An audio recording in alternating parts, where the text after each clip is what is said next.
Hey everybody. For this class project or for our final project, I chose the Scandinavia culture to research. I chose to do this research on the countries of Norway, Sweden, and Denmark, which is also considered Scandinavia.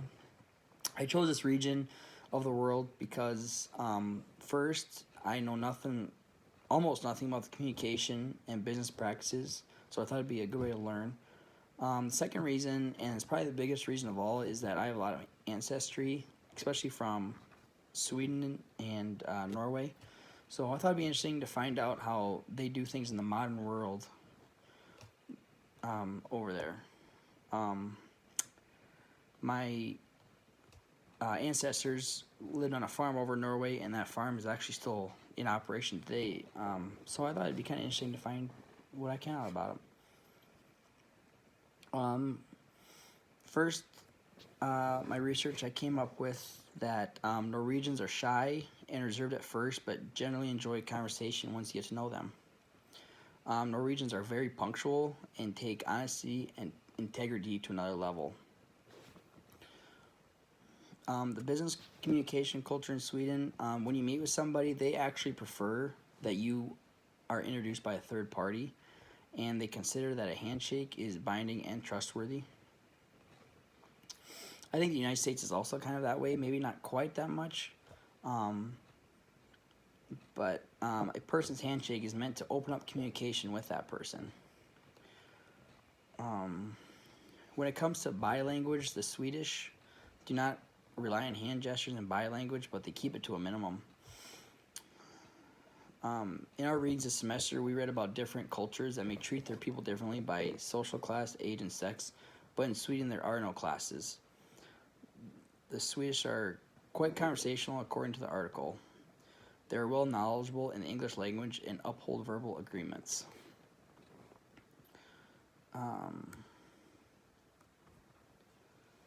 When speaking with someone,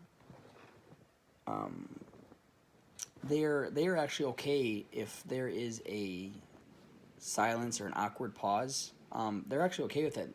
They're actually offended when there's an awkward silence and people just talk just to keep the conversation moving. They're actually offended by that. They'd rather have it quiet and instead of wasting their time talking about something that they don't want to talk about. Um,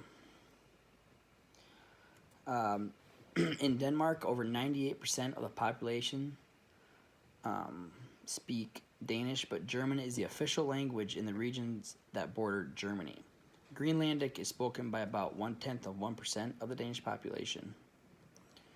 Denmark is also an egalitarian society. This means that Denmark treats its citizens as equals and ensures that everyone is guaranteed the same opportunities. They do not have a gender pay gap, and that women are respected in business and have the ability to have a flexible work schedule to allow time to raise a family.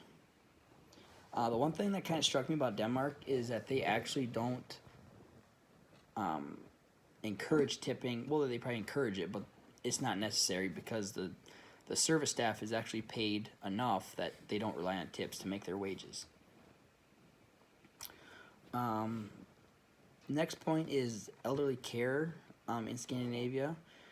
According to a global study, the top 3 places in the world to retire for the elderly are Norway, #1, Sweden, #2, and the United States, #3. Norway has 3 fundamentals when it comes to senior care. They are raising expectations for how much patients can do for their own health, safety and patient centeredness in long term care, and the importance of leadership to create a vision and signal culture. I think it's great that they have these virtues. It must be working if they made the top of that list. There are many aspects of the Scandinavian culture that are similar to us here in the United States. I think it was really interesting and it was fun to read about.